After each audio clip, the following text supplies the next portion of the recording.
If you're listening on podcast, be sure to tune into Wild and Weird West Virginia for additional content on our YouTube channel.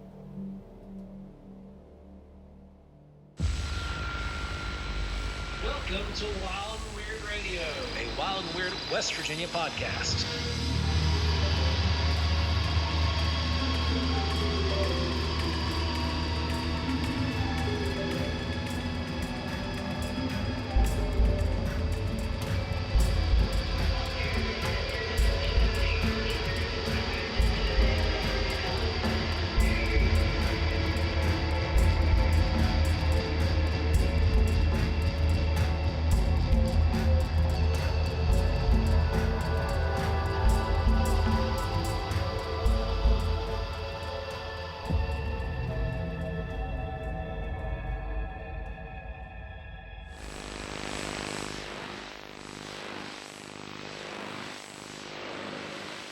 Welcome back to Wild and Weird Radio, everybody. Thanks for joining us again this week. We appreciate everybody listening to us, whether you're on audio only or video. But if you are listening on YouTube, make sure you hit that subscribe button and the notification bell. We do have much more content showing up in the near future, and you definitely want to be alerted to that as soon as it arrives, because they were doing giveaways, we're doing all kinds of craziness that you definitely want to be a part of and don't want to miss. Man, has it been a week? Yeah. It has been absolutely nuts. Everything from emergency surgeries to just utter holiday pandemonium here at Wild and Weird. It has been absolutely bonkers.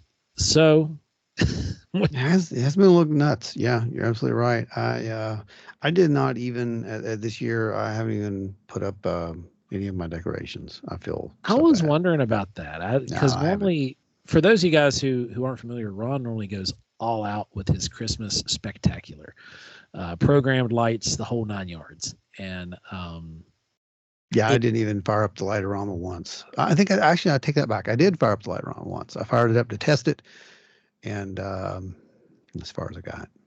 You know those really stinking expensive twinkle lights, like the twinkle yes, brand? That's what our tree is. Yeah, the twinkling. Yeah. Well, we bought those things. We got some, and they wouldn't even turn on.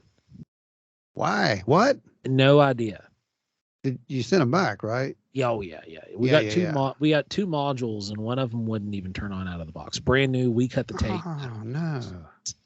Yeah, twinklies are just, for those who don't know, twinkly is usually, in my experience, one of the better LED lights out there with the controls. So you saw my controls. Oh yeah. You know. Well, most of these like city light shows anymore, like the ones that we put on by like local municipalities, they're using those lights because they're the program. Yeah. They're easy. Yeah. They're easy to use. Yeah. They take out, it's like using an iPhone, you know? That's so super easy to do. Speaking of which, Joe, we'll be doing our holiday festive episode next weekend, I do believe. And you got any ideas for what we're going to do on that? Because I don't know, but it's going to be crumptacular for sure. I heard it was going to be really cool and have some Santas and Krampuses and pooping logs and I can't wait. All kinds of merriment. So guys, yeah, definitely tune in next week for the holiday special. It's going to be what's the kids say? It's going to be lit, man. It'll be lit. No cap. That was good. Hey, did you know that we didn't, as of right now, as of this recording, and this recording is on 12/11. Okay, so as of right now, we don't have a winner for last week's magical number. No. No, we don't. Not yet. You guys because slacking. Well, I don't think they understood exactly how to do this. So let's give them a little bit of a demo. Here's what's going to happen tonight. So tonight, at some point during the show, I am going to flash up on here, thanks to the magic of animation, a 4-sequence number will come across the screen. Now, this is only visible for you guys who are watching on YouTube because this is a YouTube celebration. Don't worry. our faithful podcast listeners, you will also have your chance to win some swag too. We'll be doing that a little bit later. But this is for you guys who are helping us with this member drive on YouTube to get our subs up. So here's what you have to do. You got to sub first of all, because if you don't sub, you can't comment. If I can't see your comments, I can't see who won. So make sure that you're subbed. I mean, we could have a winner there for all I know, and I can't see it. So definitely make sure you're subbed. But when you see that number flash up, be the first one to comment in the section below and with the number, and that's it. That's all you have to do, literally. And it's not going to be like a stupid prize. You're not going to get like a pin or a sticker or something. It's going to be a really cool prize. This is a very, very, very cool prize. Well, I can't wait to see it. Well, you've seen the prize, so. Well, guys, it is time for us to go to the news desk. Let's head over to the news desk. We've had a few things pop up this week, so it's sort of newsworthy, I'd say. A little bit, yeah. First up this week, this one was shared by Kelly Purdue and was reported by MSN.com that Earth has been hit by an unusual and intense blast of energy from a nearby galaxy that could change our understanding of how the universe works. That just amazes me, because every single time that there's some kind of scientific discovery, that's always, this will change our understanding of XXX. Yeah. I mean, it's almost like robots are writing this stuff. You're right. Yeah, speaking of, last week's episode, we had the whole AI thing. I'm pretty sure we had a precognitive dream, and yeah, we called. You know what? We could have caused all that, Joe. We could have manifested all of that. We could have jumped freaking timelines, man, and then created. It could have happened. The universe could have heard everything we said, and we could have just popped out of this existence into that one. I don't know. So this event occurred due to what some call a kilonova. They're rare events that only happen in a neutron star merges with another very compact object. So either another neutron star or a black hole. The study challenges our understanding of where such long-lasting GRBs come from. This one lasts 50 seconds, by the way, guys. So this was a very long signal. It was a very big blast, right? Is that what you're saying? Right. And but this could also provide an exciting way to answer other questions about the universe, such as where its heaviest elements come from, which still remains a mystery to this day. We don't know the origin of some of these extremely heavy metals that from time to time make their way to our planet. Yeah, I am pretty amazed by some of these stories, to be honest with you, because like I said, it's just been a crazy year for science in general and for astronomy with the James Webb, and then the FRBs that they had, and now you have this. Were these gamma ray bursts, Joe? They were. That's what GRB stands for, is gamma ray burst. So we were hit with a 50-second long burst of gamma rays. Okay. Mind you, this happened last year, and nobody had turned into the Hulk just yet. What day were those gamma rays hitting Earth, I wonder? That is actually a good question, because there's a possibility that we might have been outside to pick them up with some of our detection equipment. Well, there is a possibility, isn't there? So we definitely need to look into that, because we did have gamma and beta radiation spikes while we were in the field a few times that shouldn't have been there. We did. So I'm wondering if we could have actually picked that up. It wouldn't have been when we were out at that location, because this was December of 2021 that it was detected. Okay, no, I don't investigate. We weren't out when there it's at that cold, time. so no. I'm out of the woods when the temperature drops. I'm out of the woods. I know, I know what you guys think. Yeah, you're not a real Bigfoot researcher. No, I'm not actually. I'm more of a paranormal researcher, and the Bigfoot thing just kind of happens, and I get drug along because there are other weird things that happen out there, and I have no choice but to go. Yep. The call calls me, and I go. That's he hates what it when I do. We've got a cold day to go out on. Dude, and just I absolutely, hate it. like I hear about it the whole car ride. Man, Not so much while we're out, but the car ride back home and there. I mean, it's cold. I mean, the one we just did there, with the follow up, it was cold. 38 degrees, 36 degrees. Yeah, it was cold. Well, anyway, enough of me complaining about the cold and the weather. What else do we have in the news, Joseph? Well, it was the anniversary of the Kecksburg crash. Was this that is past big week. news. For you It guys was. listening, this will have been 2 weeks ago. So you're really behind things on time. Yeah. It would be really nice, when we do eventually get to the point to where we can do these things live, the news will make a lot more sense. This is like the news back in like the 1700s. Yeah. Yeah. Shoot, not even the news in 1700s. This is sometimes like the news in the 1100s? 70s. The 70s. That was funny. International news traveled so slow back then. It really did, didn't it? Yep. And, it was only recently that we all became this conscious social machine that we had to know everything is happening right there, right then. Boom, boom, boom. I'm not going to go down that rabbit hole because I will go on forever. So what else we got? Well, apparently the universe burps. Did you know that? I didn't know the universe burped until this week. And I caught that. And I'm like, well, man, I hope someone has some antacid for the universe. And this one was sent over to us by our buddy Les Odell over from West Virginia Case Paranormal. He covers all kinds of stuff over there on YouTube and whatnot as well. And he shared this news clipping over with us about the Green Bank telescope, which the Green Bank is here in West Virginia. Mm-hmm. Yep. And it's one of the things that has kept West Virginia at the center of ufology for years. And Green Bank's really connected to the whole Flatwoods monster stuff too. So a recent discovery about mysterious radio bubbles surrounding a supermassive black hole using West Virginia's Green Bank telescope has scientists excited. The Green Bank Observatory says supermassive black holes are found deep within the centers of galaxy clusters, which are normally extremely hot, about 50 million degrees Celsius, more than 3 times hotter than the surface of the Earth's sun. Over time, the GBO said those galaxy clusters cool and new stars can form, but sometimes the black hole reheats and the gas surrounding it becomes violent outbursts, jetting from its center, preventing cooling and star formation. During that process, hot gas is pushed farther from the cluster's center and replaced with radio-emitting bubbles. Galaxy burps. Galaxy burps. Wow.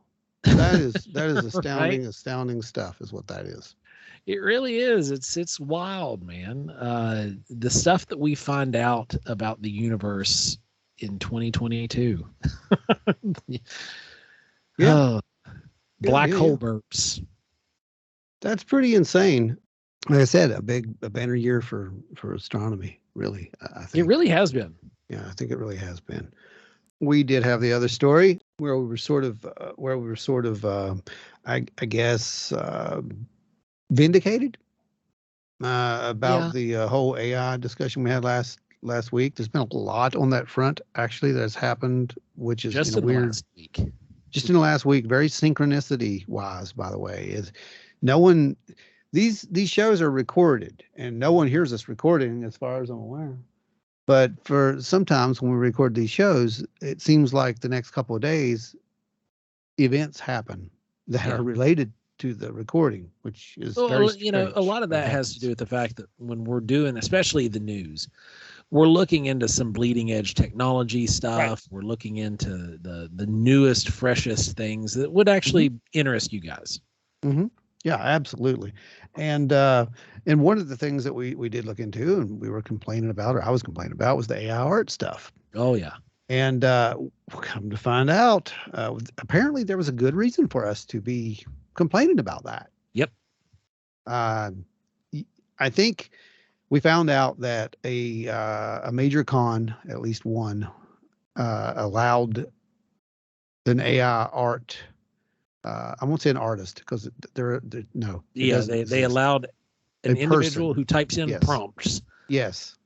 To set up in the artist alley and sell AI art as if it were original creations. And I've seen this so many times with these people saying, "Oh, I did this. I created this." You didn't create it. You generated it. Yep. There's a difference in creation and generation.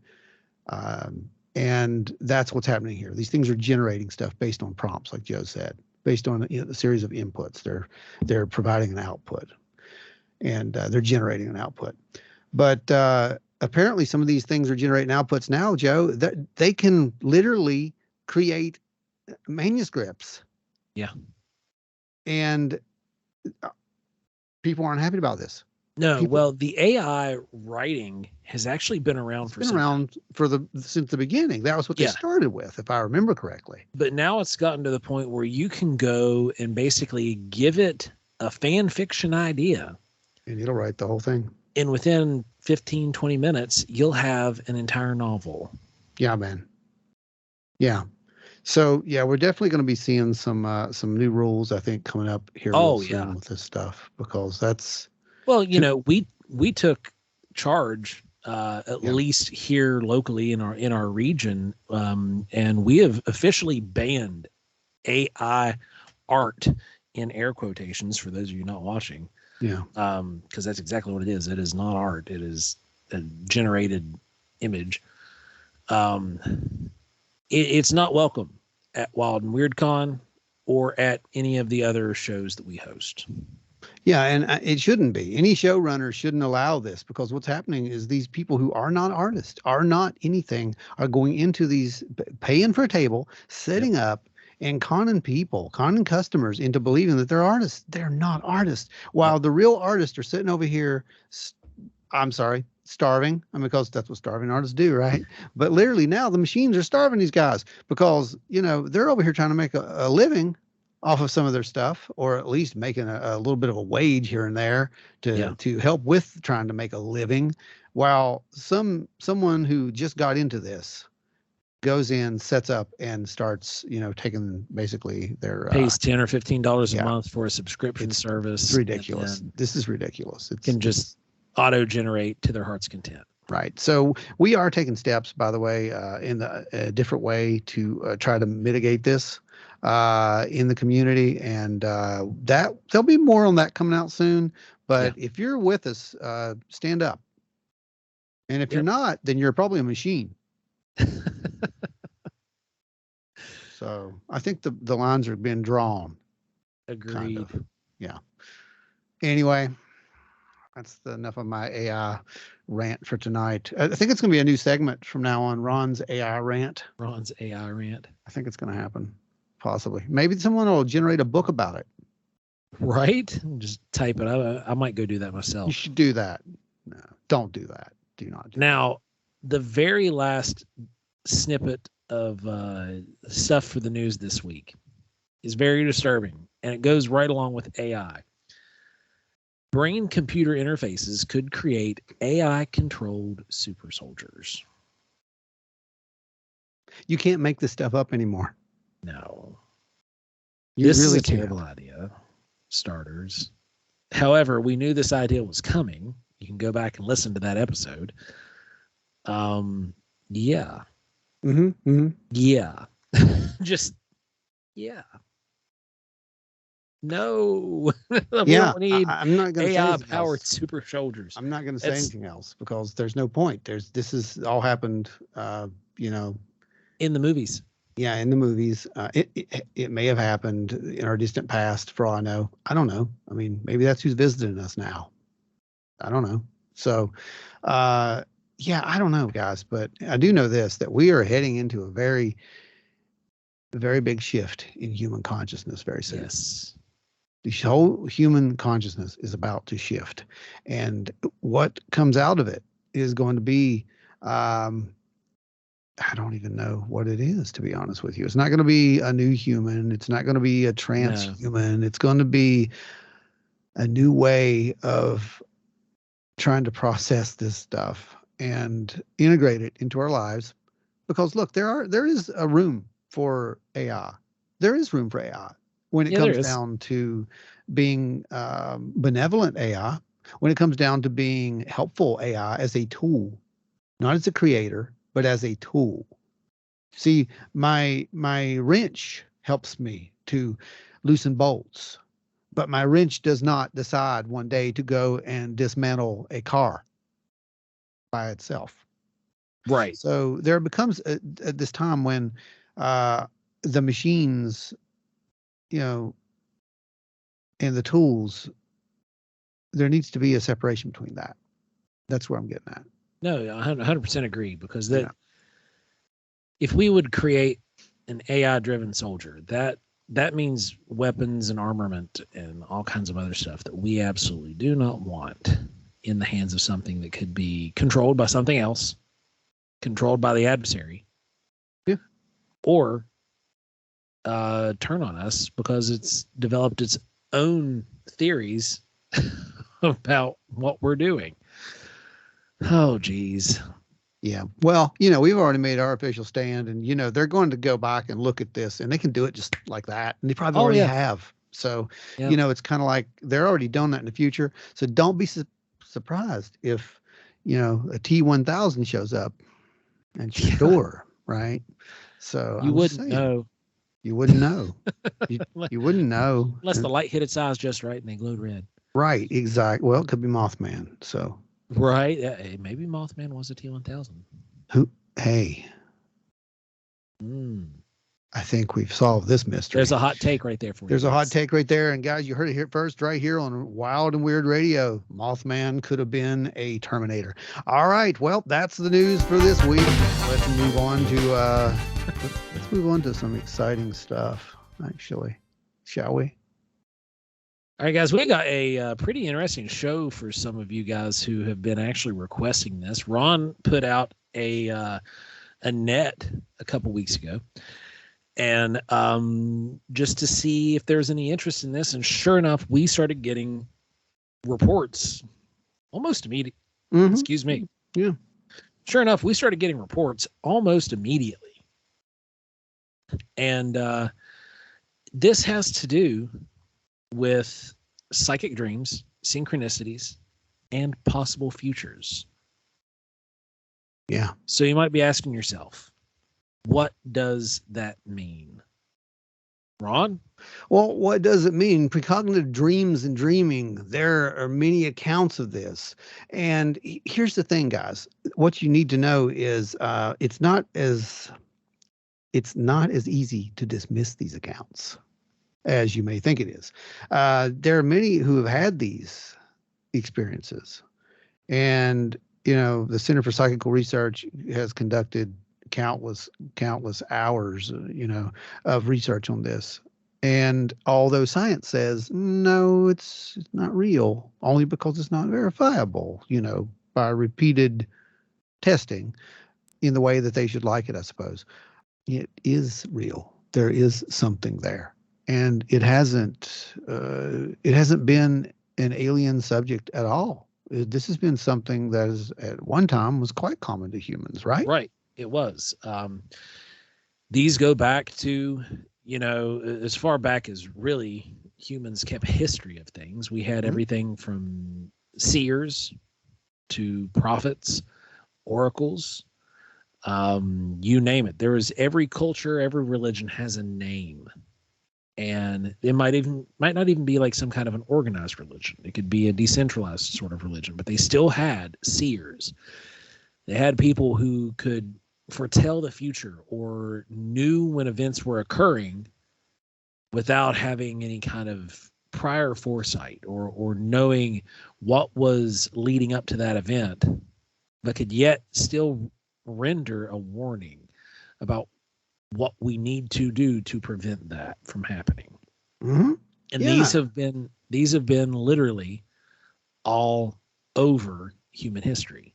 Yeah, absolutely. From prophets, like you said, to oracles, etc. Right? Yeah. Well, in the oracle, you know, the oracles were so common that you really sought the help of an oracle or the advice of an oracle when you were going to make any kind of, you know, large decision, right? When to plant your crops. That was the most common. Yeah. Well, you know, one of the best examples of the oracle was the one at Dodona, and it was the oldest in Grecian lore. This thing was a tree, Joe. Yep. Okay. So here's what's funny about that. The tree would rustle or make noises when the wind blew, and an interpreter would stand there and basically tell what that meant in relation to the question that you were asking this tree. Now, we have to look at this in this context. Is it the tree that's doing this, or is it the interpreter who is somehow just using that as a background noise, so to speak, and helping his mind relax so he can interpret this these answers for this person psychically, perhaps, right? Right. And the same thing essentially took place in ancient Viking lore. And with the Scandinavian people, they would have a bag full of bones and dice and stones, and then they would just cast them on the ground and they would read what it said. This is runes, right? These were, some of them had runes. Yeah. Some of them were just bones. But they would roll cast the bones. these. Isn't that where it comes from? Roll the bones. Yeah, roll the bones. That's where it comes from. Yeah. And was it the bones? Was there something special about that set of bones, or was it something special about that person? And that gave them, like you were mentioning earlier about the Oracle of Dodona, were they just using it as a way to focus? Mm-hmm. Was it some sort of mild meditation that they were able to enter into? Because this was actually something that I used to teach people how to do. Mm-hmm. This is a teachable thing. Anybody can do it to certain degrees. Some have more of a innate ability to do so.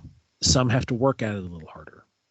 But I've been able to teach several hundred people how to use these prophetic, or use these what others call psychic intuition.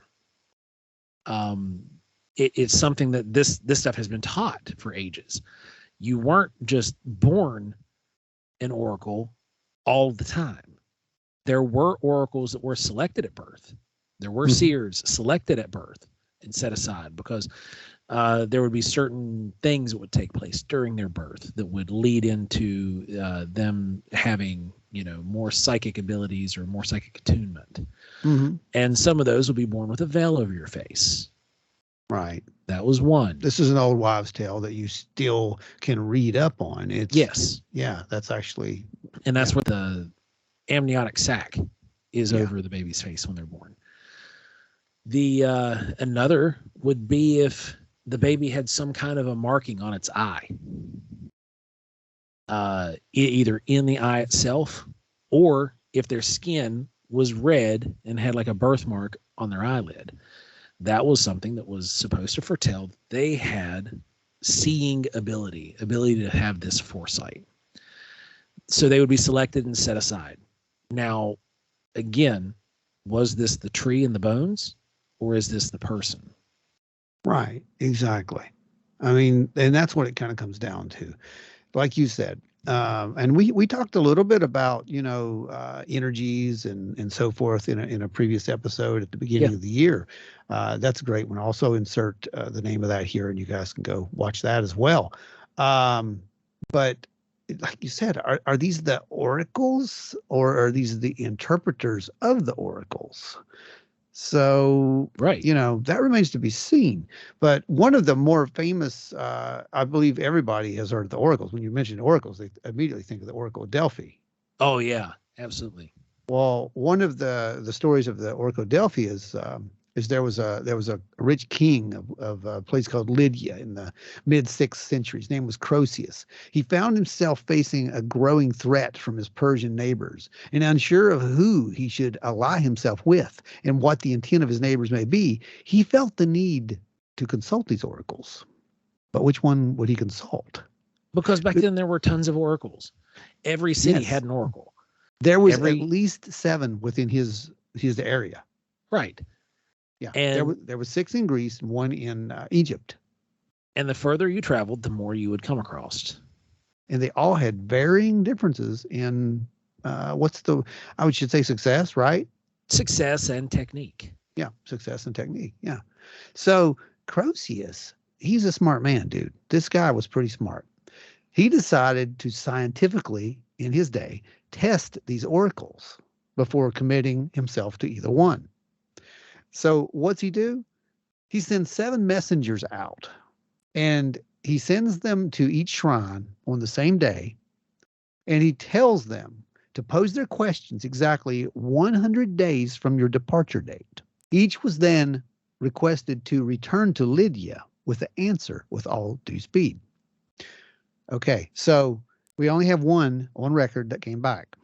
He sends this messenger to the Oracle of Delphi, and that is near the Temple of Apollo. A woman by the name of Pythonese. She sat on a golden tripod above a deep cleft in the rock, chewing leaves of laurel sacred to Apollo and inhaling the fumes that arose from around her, which were incense, burning incense. We know that people did this, incense and herbs, and probably generated a lot of the state that they were in. It did. And in just for reference, in that area, the acacia tree grows. Mm-hmm. Yeah. And it's one of the more powerful hallucinogenics that can be smoked like that and burned. And they're often used by the oracle. Mm-hmm. Well, she would speak in frenzied, incomprehensible riddles, which were interpreted by someone else, an attendant priest in this case. So when the messengers arrived, he did not have time to even ask the question before the oracle spoke. And this is what she said: I can count the sands and I can measure the ocean. I have ears for the silent and know what the dumb man meaneth. Lo, on my sense, there strike off the smell of a shell, covered tortoise boiling now on a fire with the flesh of a lamb in a cauldron. Brass is the vessel below, the brass, the cover above it. Now, that sounds like complete nonsense, doesn't it? It does. But if the question that was asked was, what am I doing right now? 100 days prior is what was going to be asked, because the messenger didn't even get that out of his mouth, which is another interesting aspect to this. So the reply was taken back to Croesus, and he unhesitatingly placed his faith and trust in the Oracle of Delphi, because on the day he had the messenger ask this question, what am I doing? He had chosen to perform one of the most improbable acts he could think of. And so he had taken a lamb, a tortoise, and cut them into pieces, set them to boil together in a brass cauldron with a brass lid on it. And one of the reasons this is incomprehensible is the cooking technique for both of those meats is very different. And he's boiling it. You wouldn't boil your lamb. You would boil a tortoise. Mm-hmm. Yeah. But you wouldn't boil your lamb. So he set up a pretty good test, is what we're saying here. He did. Absolutely. So, I mean, based on that, I would have went with the Oracle of Delphi too. Agreed. Because all of a sudden that's what rattles out of their mouth. Yeah. So we do have that account. Probably the most famous of our prognosticators was Nostradamus. Oh yeah. Even if you're Nostradamus. If you're not even familiar with much of the whole prophecy and fulfillment or doomsday stuff, which he was famous for, because that's what we wanted him to be famous for. Let's be honest. Yep. It wasn't really his thing. No, it really wasn't. He was more. He really rallied more for the people. It was more of a political. He was. Yeah, more of a political leader, honestly, than a doom and gloomer. It just happened to be that some of his stuff was interpreted as that. But Nostradamus did get a few things right. And what was interesting about it is he would always hide those prophecies. And we have reasons why he hid his prophecies, right? Yeah. I mean, you didn't want to get caught doing that. It's just pretty much that simple. Well, yeah, this is a time and place. He was born in France. Mm-hmm. 1503. Yeah. It's the 1500s. Yeah. This is not a place where you really want to be waving your crystal ball in the air. Yeah. Yeah, probably not at all. Not a good idea. No. So it's a real sketchy time for him to be doing what he was doing. But he's, he worked during the day as, a doctor essentially, and moon knighted as a as a psychic. Yeah. But, and again, he wrote all these things, those quatrains, those little riddles that he did. And what's really weird about that stuff, though, is, my friend, is that they can be interpreted as a lot of different things. They really can. And there's only a couple that he actually gave an actual date for, as I recall. One was spot on, the other not so much. But there was definitely some that he became very famous for. And the one that really launched him into his career, I guess, as a prognosticator would be in the famous one where he says, "The young lion will overcome the older one in a field of combat. And in a single fight, he will pierce the eye in the golden cage. 2 wounds in one, then he dies a cruel death." And 4 years later, in July 1559, King Henry II of France, who sometimes used the lion as his emblem, engaged in a jousting contest. A lance from his young opponent pierced the king's gilt helmet, wounded him, and Henry died of prolonged agony. And the reason this would be 2 wounds in one is because the jouster. Yeah, the jouster. Whatever. I can't even think of what it's called. The lance. Oh, the lance, you mean? Yeah, the lance. The lance. It was a 2-hit thing. It wasn't. The lance actually broke. So he was struck in the chest. It glanced and went into his eye. So it was 1-2. It's really a freak accident. It really is. What it is here. It really is. It was an absolute freak accident, but did commonly occur when in jousts. Mm-hmm. You're on a horse running around 40 feet from one another, and then you've got 2 big long wooden poles that you're trying to knock each other off with, because that just sounds logical. I mean, I would do it for fun. I could see it being a fun thing to do. You would totally do it for fun. I would totally joust. If I had armor right now and somebody would say, "I challenge you, I want to joust," let's find horses. Just because that would be fun. So if someone sends you a suit of armor, you're going to go joust? Is that what I just heard? You will find me at one of those places down in like the Smoky Mountains. You'll be at the Ren Fair? Is that what's going to happen next year? Oh, yeah. I'd go to the Ren Fair in a heartbeat. All right. You're going to be at the Ren Fair next year, jousting, if someone donates armor. Somebody want to give me armor. You guys heard that challenge. I'm out of it. I am not going to be jousting. You guys can come watch. I'll pay your admission into the Ren Fair, too. Oh, yeah. Yeah. Okay. Anyway, I'll film it. So the one date that Nostradamus did apparently get right was he was said to have predicted and given the date for the Great Fire of London in 1666, saying it would occur in 3 times 20 plus 6. That's pretty good, I guess. Yeah. He was also said to prophesize the French Revolution. Mm-hmm. And this one read, "From the enslaved populace, songs, chants, and demands, while princes and lords are held captive in prisons. These will fill the future, be received by headless idiots as divine prayers." Yeah, well, that's it's pretty vague, but one could read that into it for sure. Yeah, I think so anyway. But you know what? I think that honestly, you could really read that into any revolution. You can, because that's normally what happens is you have the upheaval, mm-hmm. and the people in power are essentially butchered mm-hmm. or imprisoned. Yeah. And they very seldom survive. No. That's the thing about revolutions. They're kind of like that. That's why they call them revolutions, I think. But yeah. Anyway, I don't know. What do you think about Nostradamus? I got to ask the question because I've gone so many ways on Nostradamus, because there was a while there, especially around 2000, when all you heard was Nostradamus, end of the world, Nostradamus. I mean, the Sun was probably the biggest perpetuator of that too. The Sun magazine, the tabloid. Maybe, yeah. They had that out there on the corner of every cash wrap at every grocery store. Yeah. Yeah, you would always see the little picture of Nostradamus writing with his little an explosion in the background or something on fire. Yeah, always a great scene. everybody's right half of the time. Yep. And I agree with that. Nostradamus had a lot of prophecies that he had wrote down.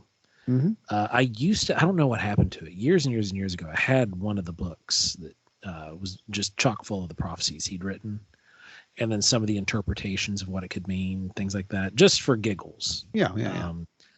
And like, man, when I read through it, some of these, I'm like, wow, you're like really reaching to try to grasp at what this man's saying. It almost seemed often that he was writing about the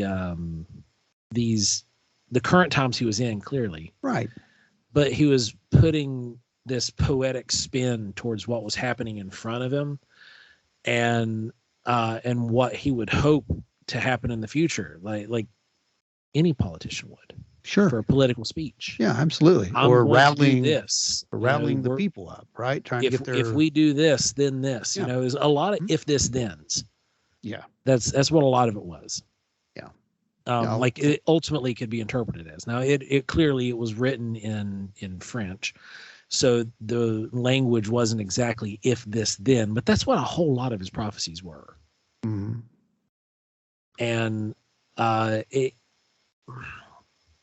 with Nostradamus, I think he's viewed as probably the most famous of these seers.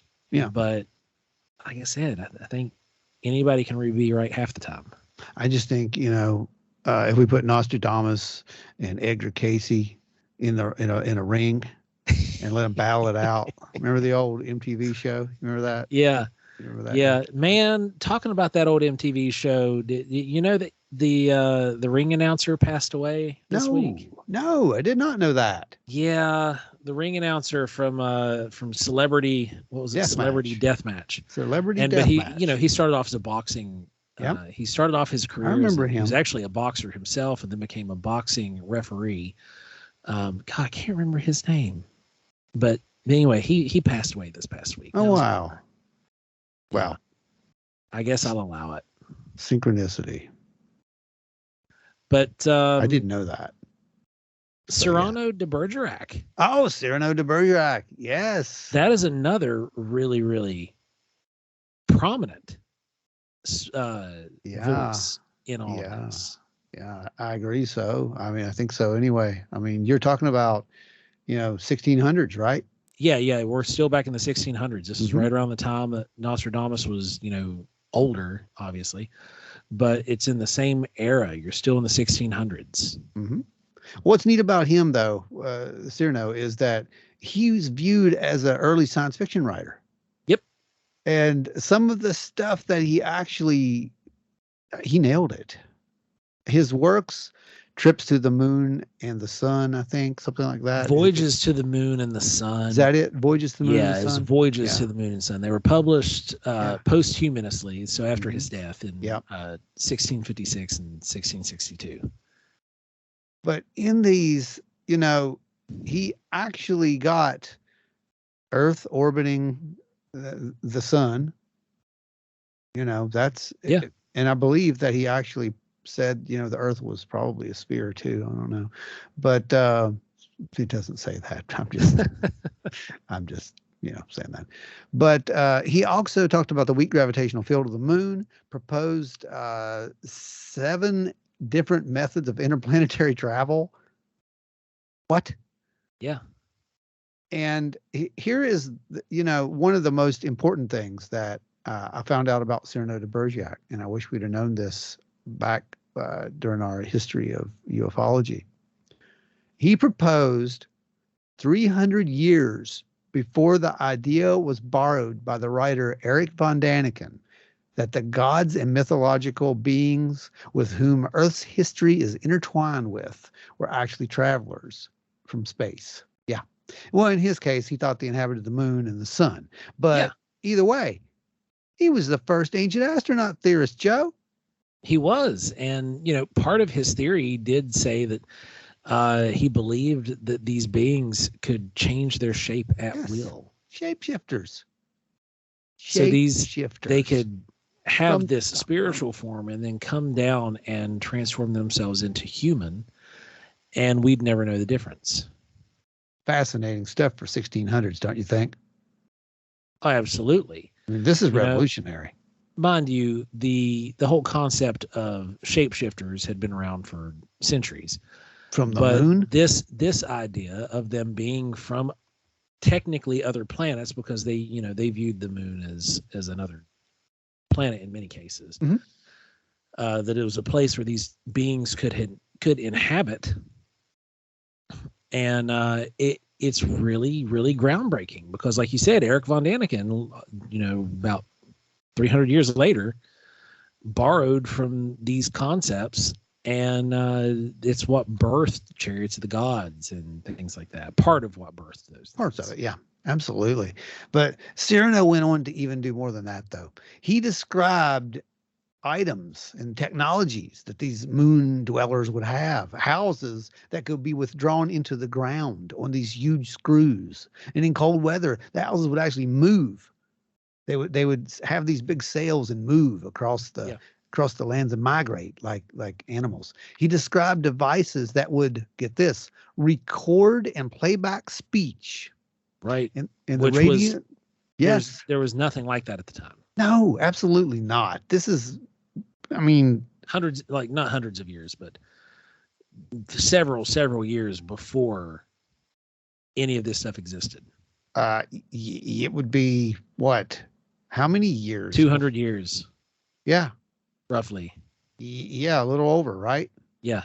Yeah. So he's talking about, speech recordings. He's talking about lights.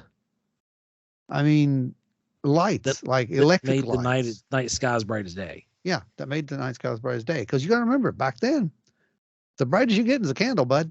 It Or was a oil lamp. torch. I'm sorry, oil lamp, something like that, Torch, right? oil lamp, candle. That's the brightest light you had in the night sky or out at night. Other than Out at the moon. night, maybe a bonfire, but still yet, it's not enough to light the moon. No. So he had all these great ideas, and he even described, electronic devices, phonographs, tape recorders, mobile homes, light bulbs. I mean, yeah, in the 1600s, I don't know. It's wild, because so many of the things he was talking about. I mean, yeah, you could argue, and people have, that he's daydreaming of something that would make, I guess, niceties. He was daydreaming about niceties, things that would improve their life then. Because they would have been, and and it's possible that he may have not been the only person who had these kind of ideas. Like, man, I wish there was a way that I could listen to this speaker again.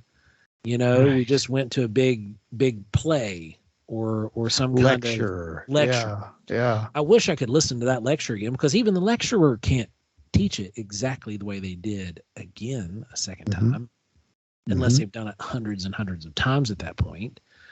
But, it'd be nice to think, oh man, I'd like to have something I could play that back. Or, man, I'm walking out here in the dark and a wild animal could totally just get me. I wish I had a light that I could carry with me that would light up the sky, essentially be so bright it would turn everything to day. I mean, modern day now, our flashlights have got 10,000 lumens. You've got a hand cannon of light right there at a press of a button, and it does light it up just like day. Yeah. So it's those things were probably dreamed about by many. I'll give him that, but he's talking about technology, people using these, not just, oh, I wish I had this device, or I wish I had these things. He actually spoke of people using these things. Yeah. I mean, and to be fair, some call this kind of stuff, futurism or a futurist. I was actually called a futurist once. And that was, I guess, because of some of the, you remember when I used to do the buildings and whatnot, I did the sci-fi stuff, I don't consider myself a futurist. At least I hope I'm not, because some of my visions. Those were very desolate and dark, and everything's dead. That was the second ones I did. The first ones were very alive. Actually, it was backwards. I did the very desolate thing, and then I did the very lively thing. So, but either way, that was one of the terms that they would call me over on one of the forums, was a futurist. And I was like, nah, I really don't want that. But for your safety and sake, I don't want that. But I think that a futurist in this case, he does fall into that. He's like the Gene Roddenberry of his time. This is like when Gene, was proposing Star Trek and how, the only thing is he just didn't have a Lucille Ball to be like, yeah, let's do this thing. Yeah, right. Exactly. So you're absolutely right, by the way. And I think that that's a really good thing. I can't believe I'm saying this, but I think that's a really good thing, a good trait in humanity, is that for all the wrong, for all the negativity, and the fighting and so forth and so on, there's a couple that'll arise every now and again with this vision of greatness for the human race, and this is one of those cases. So we've talked about, a lot of the psychic stuff and a lot of prophetic things. What do we know about synchronicity? Because some of these things could be linked to synchronicity. I guess if you really think about it, some of the accounts, that we've heard of over the years, there are these incidences. One instance would be the Poe thing, where in 1838 Edgar Allan Poe published the tale called The Narrative of Arthur Gordon Pym of Nantucket. What a great title that is. In it, 3 survivors are shipwrecked and dying of thirst and starvation. They kill their companion, a man by the name of Richard Parker, who loses in a drawing of lots. Well, in 1884, 3 survivors of a shipwreck were then tried for murder after being found adrift without supplies and facing starvation. They had killed and eaten their companion, a cabin boy by the name of Richard Parker. So these are synchronicities. These are odd coincidences, so to speak. There was the Titan and the Titanic. I won't read all of the stuff on this. You can go look it up yourself. But there was a book, a novel that was entitled, what was it called? The Wreck of the Titan. Wreck of the Titan. Yeah. And a lot of people viewed that as being like the prophetic voice about the Titanic being, the unsinkable ship then sinking. But Morgan wrote that book in 1898, Joe. Yeah. And some of the facts that he had on his boat, the Titan versus Titanic, the wrecks happened on the same month. The passenger and the cruise of the Titan, 3,000. The Titanic was 2,207. There were 24 lifeboats on the Titan. There were 30 on Titanic. And it goes on and on and on. Like, these similarities are there, right down to the size of the ship, with the Titan being 800 feet and the Titanic at 882 and a half. I mean, for me, I think that would be more impressive if the numbers were a little tighter. I think I would be too, but that's still pretty good. There's only so many stories that can be told. You know what I mean? Does that make sense? Like that's something that I used to tell people. Yeah, when they would say, well, what about this story? Then this person wrote this and then something like this happened. Well, there's only so many stories and so many types of events that can happen. You're eventually going to find synchronicity. You're going to see things sync up and seem as though they're relating, even though they're not quite. You mean like related. Pop songs, right? Yeah, for real. That's exactly what you're saying.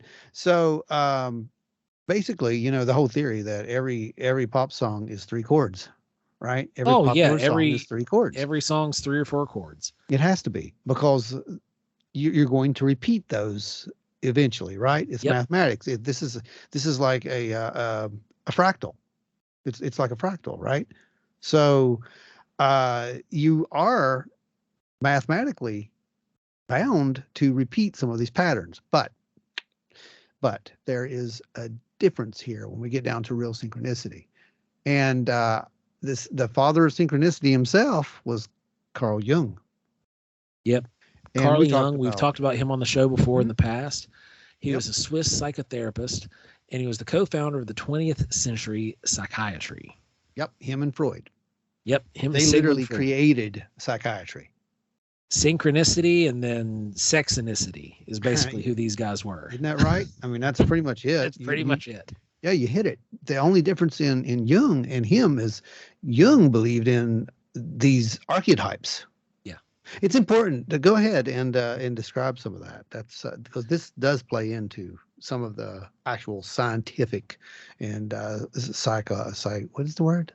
Psychology. These archetypes appear for the conscious mind as symbols, but it's not conceived by the conscious mind, but comes from the deep within the collective subconscious mind. So Jung was in the school of thought of the collective subconscious, or that we were all somewhat attached by some big subconscious neural net to creation. Like everything was kind of attached to it. Everything's connected somehow. And it was a commonality to all mankind, that we all kind of were a part of it. And he found these reoccurring archetypes in his own dreams and the dreams of patients occurring in folklore, lore, and myths of every age and nation. And some of the most common are tales of wise old men or women, the central mother of magical child, and the trickster and the tree, and the Mandela, a graphic pattern symbolizing the universe. And we still see that in a lot of works today, don't we? We do. Every good story has a trickster. Every good mythology has some kind of tree that is central to the story, or a magical child. This old sage that lives out in the desert. Described Star Wars. Exactly. Sure, it's Star Wars. Oh, and Harry Potter. Harry Potter, which is basically. Wait a minute. Which is basically not as good Star Wars. Are you saying these are archetypes, Joe? These are archetypes. It's the basically hero's journey. The hero's journey. Every comic book, every movie, every good story. It all comes from this. And that's why they're so good. That's why Marvel is on top, by the way. Because no, for real, because they tap into that subconscious, that collective subconscious. These stories are part of our culture, is what we have found. No, you're exactly right. And that's exactly what he found as well. But they go so much beyond, the whole psychic dreams. They involve communications on psychic levels sometimes. I mean, when I asked for psychic dreams on our group for the examples, they wanted to know what I really meant by that. I could have said anything, but we would have got so many different responses. I wanted precognitive is what I was going for. But sometimes it's not just precognitive, is it? No. In the strange world of psychic dreams also could involve communication on a psychic level that we can observe but cannot adequately explain or replicate enough to prove it is possible to science. Interestingly enough, these mentioned symbols and archetypes seem to appear in the dream states. So can multiple people have the same dreams? Now, this is an interesting question. These are shared dreams, and you would be surprised, by the way. How many people have the same recurring similar dreams? Yeah. Because you would really think that this would be no, it can't happen. Doesn't happen. I mean, you may hear one or two stories, right? But according to an article in Psychology Today from 2016, the official answer may be no, but there are literally thousands of documented accounts of this occurring. Yeah, there have been. The best documented cases involve these therapist and client shared dreams, where you've got a professional and then a client sharing the dreams back, and then the therapist is documenting these. And these dreams both happen to the therapist and the client around the same time. These weren't shared dreams. I mean, they were shared from the client to the therapist, but the therapist wasn't sharing their dreams back with the client. The next best documented cases involve people in close relationships, like parent and child relationships, your spouse or lovers. This is consistent with the effect of emotional closeness or shared dreams. We also have plenty of well-documented cases of twins sharing the same dream. Strangers will happen to run into one another and recognize each other from dreams. I've had that happen to me before. And oddly enough, I think that might have even happened with Ron there that one time at the pet shop where that gentleman came up and said, you don't look like you've aged a day. It's one of the weirdest things ever. There's some weird stuff that happened at pet shop, bud. There really was. Yeah. But so what we're saying here is that there's and that's the key. there's seems to be a psychic connection, right, between these people on some kind of a subconscious level that is independent of anything physical. Right. So how can that be? Well, this would mean that in some way, shape, or form, either through some sort of collective unconsciousness or through some form of connected spirituality, which would essentially be the same thing, just using different words to satisfy different people. There's those labels again. Yeah. We're looking at something that is very real, very tangible, but we can't put an exact name or exact labels to it. You know what I mean? Does that make sense? Oh, I know exactly what you mean. It really doesn't exist, does it? Because scientifically can't be proven. However, we know it's a constant. Yeah. Yeah. And that's why people argue about it to this day. Yep. Psychic phenomena is not real, even though we have volumes and volumes of actual scientific psychological data where people have studied this over and over again and says there's something here. We can prove there's something here. We don't know what it is. Therefore, if we don't know what it is and we can't replicate it 100% of the time, we might get it 90% of the time. But if we can't replicate 100% of the time, we can't look at that. Can't take it seriously. Well, you were talking about studying at a, I guess, professional level. We've got Dr. Stanley Krippner. He was professor of psychology at Saybrook University. He devoted his life to research and experimentation of parapsychology, precognitive dreaming, shamanism, and all kinds of other weird stuff for at least the past 40 years. He claims that the phenomenon of precognitive dreaming is not only possible, but his research can back it up.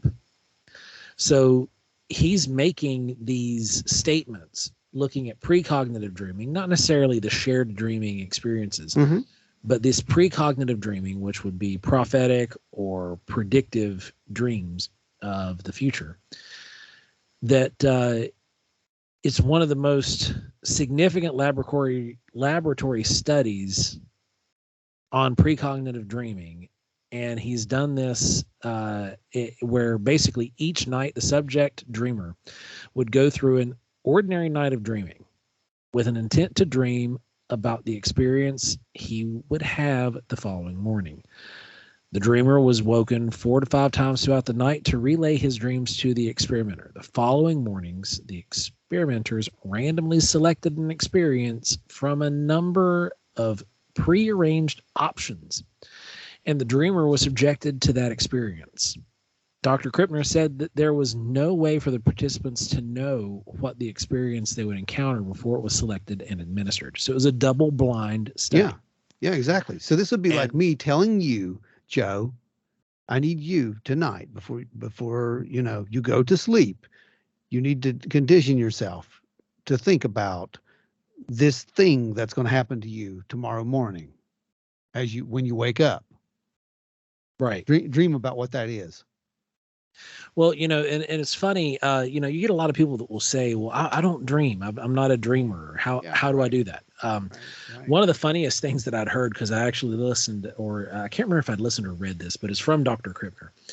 I'm fairly certain I listened to it. But he said, he was talking to a patient, asked him, like, well, I'm not a dreamer. How do I remember my dreams? And if I don't have any, he said, well, no, you dream. It's physically impossible for you to not dream. You're just not remembering them. And they said, well, how do I remember them? He said, well, drink 3 glasses of water before you go to bed. Physiologically, that's going to make you wake up around 3 or 4 in the morning to go pee. Yep. And breaking that sleep cycle long enough for you to go, relieve yourself, you will essentially press the save button on that dream in your brain, and you'll be able to remember it more. Now, with this double-blind testing, if you remember, he said the dreamer was woke 4 to 5 times throughout the night to relay the dreams to an experimenter. That means that every time he woke up, that dream was pressed the save button in your brain, so you're actually able to remember it. It stays in the front of your brain. Then they were given prearranged options, basically cards that were turned face down that had experiences on the opposite side, and they were to select one of those upside down cards. And that's what they were subjected to. And they were trying to see how frequent the dreamer could get that nail on the head. And what did they see? Well, they saw that the following was a specific example of the dreamer who one night had several dreams about birds in various different settings. So they woke him up and he says, I'm having dreams about birds. I'm hearing birds. I'm seeing birds, right? The following morning, the dreamer was exposed to one of these experiences at a complete randomness. And this is the quote. The experience was to have him sit with earphones on, Dr. Krippner said. And what was played? Bird calls. He was also played a video. And what was played? Pictures of birds. Yeah. So this was an 8-day long experiment. Yeah. And once it was over, the outside judges who were not part of the original experiment were called in to determine the dreams of the dreamers versus the experiences they were subjected to upon waking. For each participant, were blind judges who were just looking at the data, right? Right. Unbiased, completely absolutely unbiased judges. They were not partakers of the actual test. For each participant, the judges were able to find at least one match between a dream and the random experience on most nights of the experiment. It's pretty significant. That should not happen. No. If everything that we think we know is right, that should not happen. There's nothing that says that should happen. Yet something did happen. Somehow they knew what that card was going to be the next morning. How? Yeah. How? It's wild. It is, isn't it? But, this goes into our whole quantum theory thing as well. And we've talked about that multiple times as well. And, there's some great episodes where we talk about the multiverse. And I believe that was it, wasn't it? It was something Journeys into the Multiverse or something like that. I think so, yeah. Yeah, I'll post that up too. But quantum physics offers us one of theory for precognitive dreams. It suggests that during the uninhibited state of REM, the brain may be capable of identifying some kind of signal that we aren't aware of in our conscious state. Now, think about what Jung was saying about this collective subconscious. Think about what some of these ancient legends say about the Akashic record, tapping into it when you're just in tune with everything, right? So you're kind of seeing the same thing. Again, they're saying the same thing. They're just saying it in different ways. So these signals could assist with awareness of the future, possibly. This idea links to the theories of quantum entanglement and the idea that two separate particles or points in time can interact as if connected to one another despite being spatially separated. So that's a very common theory, by the way, that if you have atom here and it's spinning, clockwise, then you may have an atom in another universe spinning the opposite direction, right? Right. And what happens to this atom happens to this atom. So that is essentially what it is. So quantum events happen on a different time scale to what most other people live and experience in the West. So we have this understanding of time that is past, present, and future. And we've talked about this before too. Right. It's just a theory, right? I mean, to some people, this doesn't even exist. But quantum physicists, they give you a different concept of time. These same concepts are found throughout many indigenous cultures as well. And during his research into precognitive dreaming and shamanism, for example, many indigenous people see time going in a circle.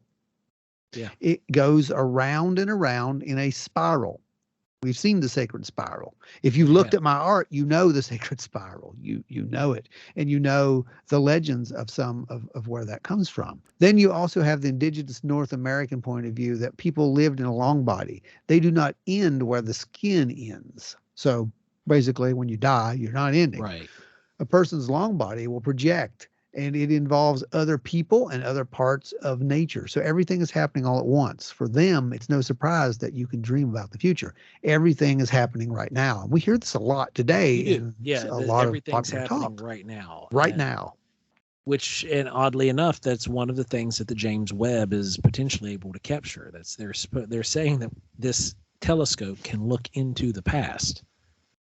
Which, this is a total mess with the mind, by the way. If you really think about what you're saying right there, you're seeing light that left. Okay, we know you're seeing light that left 10,000 years ago, right? Yeah, But you're seeing it now. You're time traveling, dude. pretty much. You're time traveling. You're looking back Time in traveling in place. Yeah. So if you really think about that stuff too hard, it'll definitely mess with your head a little bit, you know? Yeah. The most fundamental supposition is that the events in the future do not yet exist and cannot therefore produce effects in the present path of explanation. That stems from the view that's led of necessity to various ideas of the future as a potential that somehow exists in the present. So what they're basically saying there is it's a potential. So therefore you can't see it. But why not? Why couldn't you see many possible potentials? And maybe one of those possible potentials has a different vibration that you're more drawn to. Yeah. I don't know. I'm just guessing here with this. See, I used to tell people all the time when they would ask me like why I make certain decisions and why I've done things the way I've done things, is like I'll tell them during this thought process, I'm literally looking at all the possible outcomes and all the possible ways, think of it like a tree branch, that this result will send me this direction, which will then send this direction in a cascading event, and then looking at all those possible Paths. points. Mm-hmm. And I'll do those things during deep meditative states. I haven't done it for a long time because this was something that used to be so common to me that it was just as easy as breathing, but now it takes some work. But it was how I viewed how things were going to happen, and how I viewed what choices and decisions I should make. And it was all happening at one time. Every one of those things were happening all at the same time. Which one of those worked out the best for me? That's the one I want to make the choice of. Yeah, I mean, it makes sense to me. I know, some of this may be over the heads of some people, and it may sound like complete science fiction, but really, if you just listen to what has been said here, Adrian Dobbs was a mathematician, by the way. He was a physicist at University of Cambridge in 1965. And as he saw it, he says, as events unfold, he proposed that they actualize a relatively small number of possibilities for a change that exists at a subatomic level. So that, to me, from 1965, is just like, wow, that's impressive, because now what we do know about multiverse theory and the whole Right, it's kind of what he's saying. He's just saying it in a different way. Again, in the process, disturbances are caused that create in another dimension of time what Dobbs called cytronic wavefronts. Now, the wavefronts can be registered by the brain's neurons, at least in certain sensitive people, and interpreted. So what he's saying here is that some of these psychic visions that these people are having are really just the ripple effect of these cytronic waves, these wave fronts. So as history is changed in some way or jumped to, who knows? I don't know how it works. But as these disturbances occur that create our present, if it even exists, then some people can sense that, I guess. They can get on those waves. And it also plays into the multidimensional hypothesis, Absolutely. seeing that these wave fronts that would be created, they're produced by simultaneous unfolding of events. Yeah. So some of this stuff, it makes your brain hurt. It makes really the gray does. matter scream. It really does. And but looking at all this stuff, it's super fun. It's super interesting to get into, especially if you had any kind of a background with spirituality or psychic activity in the first place. You start really diving into these mechanisms and looking at how they're functioning, why they're functioning, and what exactly they're doing, and trying to figure out where it's coming from and what it's leading to. It can really take you down some very weird roads. Oh, it definitely can. That's how I ended up here. Right. So, the origin now, story. how common are these precognitive and psychic dreams? Well, according to an article in Health Life, some researchers suggest up to 1/3 of the people reported some type of precognitive experience, often in the form of dreams that came true or seemed to come true. And, that's just one of 1/3, right? I mean, you have to think about this. This is just like with the UFO phenomena, with the Bigfoot phenomena, with the cryptid phenomena. That's just the people who reported it, bud. Right. Exactly. So you and me both know that number is a lot higher. Well, we took a poll. We did take a poll. We got some responses. And earlier this week, like I said earlier, Ron threw out a net asking if people had any kind of psychic dreams or any kind of precognitive thoughts, and we asked them if they shared their story, if we could share it here with you guys on the radio. And the first one we got says, back in June of 1982, my father and 2 brothers were going fishing in Kentucky Lake. The night before their fishing trip, my wife had a very vivid dream where my father and 2 of my brothers were fishing from a boat in a large body of water, and the boat capsized. It was so real to her that she went to my youngest brother Timmy's house and warned him, telling him about her dream and to make sure that everybody wore a life preserver and was overall just safe. Later that evening, when they got back home, we found out that the boat developed a bad leak, and they had just barely got the boat back to the boat ramp before it sank. All of them survived, and they all had their life preservers on. The following week, she had another dream about Timmy. She dreamed that he had died in an explosion and described in her dream in great details. Apparently something's like out to get Timmy, and she's preventing it. So on July 3rd, 1982, Timmy was making some homemade fireworks from gunpowder at his home. Always a great idea. I used to do it. That doesn't shock me at all. Yeah. I'm not talking about small firecrackers, but more like bombs. Oh, geez. One detonated in his hand, and he died almost instantly. That's why I don't do it anymore. Yeah. The details she described in her dream were exactly what happened, right up to me cleaning up the scene before my parents arrived. Traumatic. That's beyond traumatic. Nuts. Yeah. I mean, but here's the thing. I want you to catch something in this, and you've heard me say this before. There's a lot of evidence out there, I've said, about these dreams. Now, one of the reasons that a lot of skeptics will poo-hoo the whole idea of psychic dreams is because, it's got to be 100% for them, right? So if you're standing by the corner and you have a dream, have a dream, I'm standing by the corner and I see a yellow Volkswagen drive by and it splashes water and the water hits me. Well, the next day you're standing by the corner and, a red Ford drives by and it drives through water and instead of water, mud hits you. Well, they don't consider that a hit. Right. But that's common. There's these little variances, these variables, this individual shared another. They shared another dream. They said, I myself had a couple where my sister had passed away the day before it happened. This was more like an astral projection event than a dream where I projected into her hospital room and she told me that she was going home. I asked, so you're getting dismissed? She replied, no, Bubba, I'm going home, with an emphasis like I'm going home. My brother-in-law called a few minutes later and said that she had just passed away.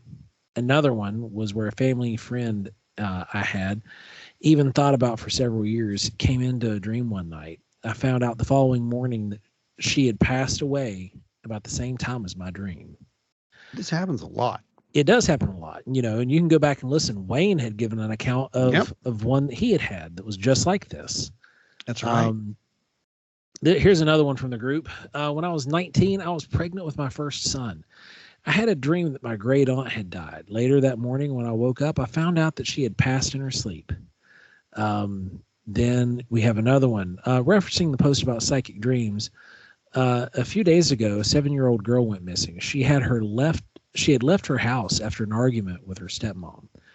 The night I heard about this, I dreamt I was in a field with long stalks of grass. There was brown and green pieces, and I was hearing a crying kitten. I felt impelled to investigate. The feeling I got when the kitten was the kitten had been in danger. There was the pull to search and to search fast. Just as I was coming up close to the kitten was close to the ground because it was small. I saw it laying down and hiding between the grass blades.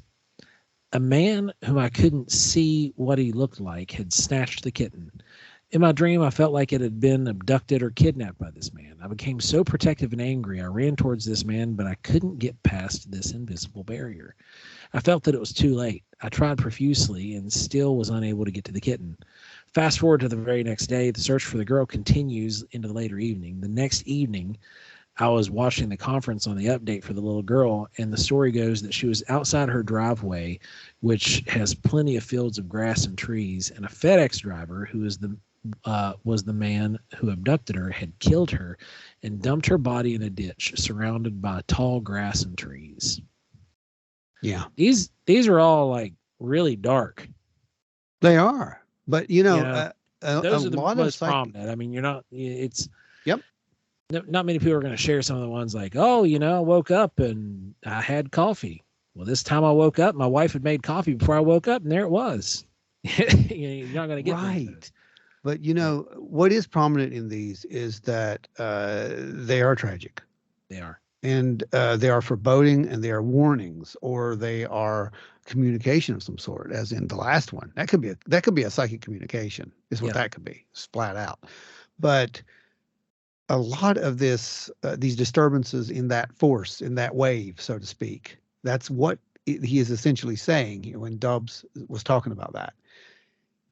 The interpretation of these, right? The more traumatic, the more energy that's in these waves.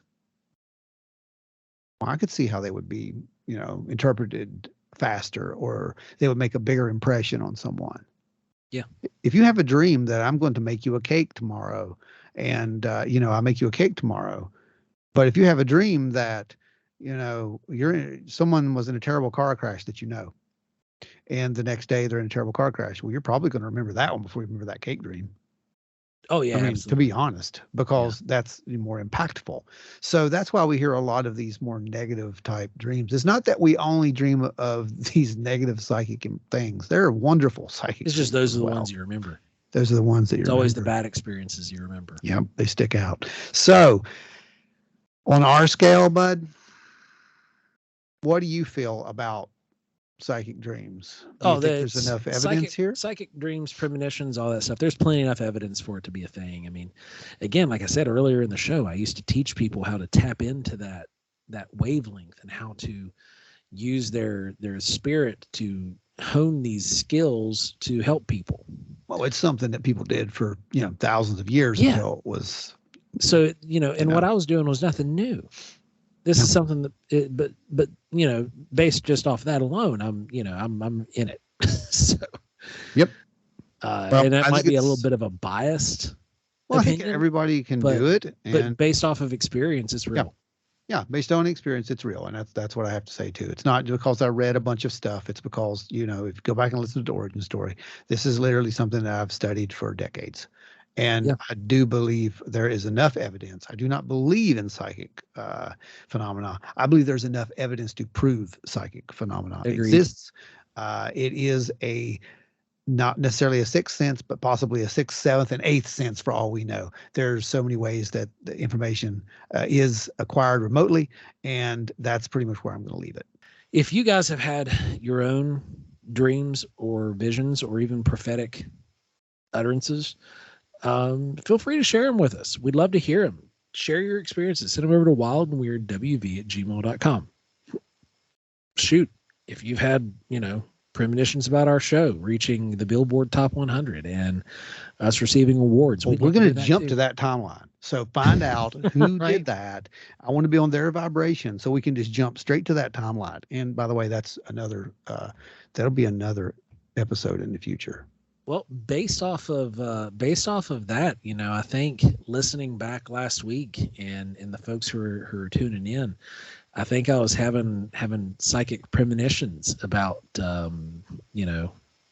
Pittsburgh, PA remaining on top. Really? Yeah, they're still sitting at the top, man. Still sitting at the top. They're tight. All they're tight though. It's followed up really, really close with New York. So we've got some listeners up in New York. New York's coming back. They really are. And you guys, you're really tight with Pittsburgh. Like you guys it's a difference of like a percentage. So you guys up in New York, tell some more of your friends that you want to listen, that they ought to listen to Wild and Weird Radio, and tell them to go like the show, subscribe to the show, and listen to all of our backlog, because that will definitely boost you. Yeah. Make sure that you guys are subscribed, like he said, because come on, at some point tonight, I put that number up there. Yeah. You guys got to go look for it. I'm not going to tell you where it's at. Well, number 3 is Charleston, West Virginia again, man. We've got some listeners right here in our own backyard, which is really cool. Thank you, Followed Charleston. up by number 5, Sarasota, Florida. Hello, Florida. Sarasota, Florida, we thank you. You guys are great. Thanks for listening. Climb up that row. Tell some folks about the show and find your seat at number 1, Sarasota, Florida. We're talking to you. Now, let's look at our global listenership. And it hasn't changed. Oh, yeah, it did. What's the news for Wild and Weird Worldwide tonight, Joe? Sweden. From way, way back has come up and upset Germany. Sweden is back? Oh, my. Teresa, come on. Tell your friends and family that they've all got to get on there and start listening. Germany's got to get back up there into that number 4 slot. We need to get Teresa on so she can tell some of the spooky stories from Germany, because they were terrifying. But Sweden, that's cool. That's the first time they've been in the top 5. That's awesome. Good job, guys. Y'all are great. Fantastic. I love Swedish fish too, so that's appropriate. That's it. That's probably why, man. They know. Yeah, they know. It's psychic, man. Well, guys, speaking of listening and sharing and all that stuff, we want to give a special shout out to another show who has been listening and sharing our content out there all over the place. And if you listen to our stuff, you're guaranteed to like their content as well. And that is Spooky Appalachia. So They're spooky. Thank you, all the folks over at Spooky Appalachia, for spreading the wild and weird. We really appreciate all you guys, and looking forward to meeting up with you. Believe the first time we're going to actually be able to meet in person is going to be at Withville UFO. That'll be great. Actually. So I'm looking forward to that and getting to hang out with you guys. We met so many great people at Withville. That was such a fun show. We did. And another group of people we met up there at Withville, we've known forever. But another one who supports the show would be the Moth Boys. Let's not. Oh, yeah, the Moth Boys. Let's not leave the boys out. Can't leave Moth Boys out. They're always, very supportive of all the stuff we do. And they had some huge announcements. I don't know if I'm able to share those announcements. No, not yet. So Let's just wait, because I'm going to save that. But man, Cryptid Bash is going to be fun this year. I'm really looking forward to Cryptid Bash. So Cryptid Bash 2023, guys, you want to come check it out? We're going to be there with bells on. I'm not going to have bells on. I'll wear bells just for you guys. I won't. And but it's going to be fun. And there's another group that's been really supportive of what we've been doing, and want to thank them, and that would be Blue Room Insight. Oh yeah, these guys are great. Another group of guys we met down there in Withville. So those 3 shows, special shout out to you guys. Thank you guys so much. If y'all are listening to our show, go ahead and search all 3 of those. That would be the Moth Boys podcast. That would be Spooky Appalachia over on YouTube, and then Blue Room Insight. Not inside. Insight. Yeah. Yep. So guys, again, thank you all for listening. Remember to like, share, and subscribe and all that good stuff. And remember, black holes burp. It's only a matter of time before an asteroid farts. That is a quatrain. Stay wild and weird, everybody.